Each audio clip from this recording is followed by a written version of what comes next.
आया था किस काम को तू सोया चादर तान। सूरत संभाल ए गाफिल अपने आप पहचान। जानने वाले हमको बता रहे हैं कि तू किस काम को आया था। ये हम नहीं जानते हैं, या जानते भी हैं तो बस ऐसे कि मात्र स्मृति में हमें याद रहता है कुछ पल के लिए, फिर हम उसको भूल जाते हैं।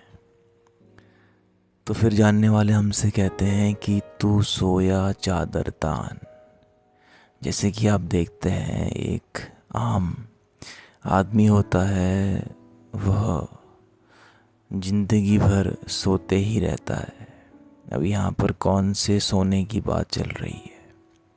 यहाँ पर उस सोने की बात चल रही है जो कि हम पैदाइशी होकर आते हैं, माने कि हम स्वयं को नहीं जानते हैं।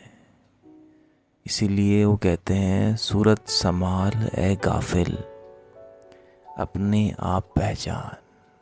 अपना आप पहचान, स्वयं को पहचानो, स्वयं को जानो।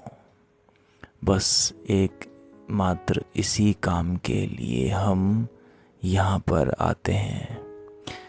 तो फिर क्या यहाँ पर रुक जाना है? जब स्वयं को जान लिया तो फिर क्या यहाँ पर रुक जाना होता है?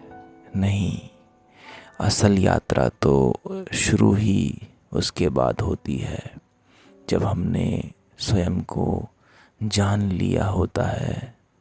उसके बाद ही जीने की यात्रा आरंभ होती है।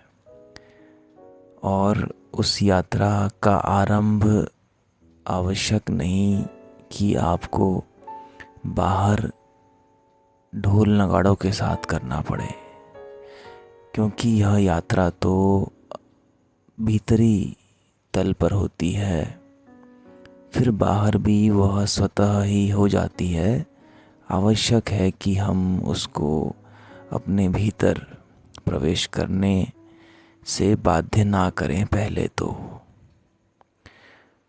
हमें जानना है, पहचानना है स्वयं को। हम किस काम से यहाँ पर आए हैं, क्यों आए हैं, यह सब जानना बहुत महत्वपूर्ण है। इसको जाने बिना अगर हम इस धरती से अलविदा हो गए तो वो जानना ऐसे ही है जैसे कि सुनना होता है।